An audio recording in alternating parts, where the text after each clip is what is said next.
औज़ुबिल्लाहिमिनश्शैतानिर्रजीम बिस्मिल्लाहिर्रहमानिर्रहीम। अस्सलामु अलैकुम प्यारे बहन भाइयों, अल्लाह पाक से दुआ है आपको सेहत तंदुरुस्ती अता फ़रमाए। किस्मत बदलने वाले वज़ाइफ।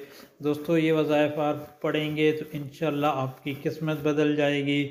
इनका कसरत से ज़िक्र करें, ये अल्लाह पाक के बहुत पसंदीदा हैं।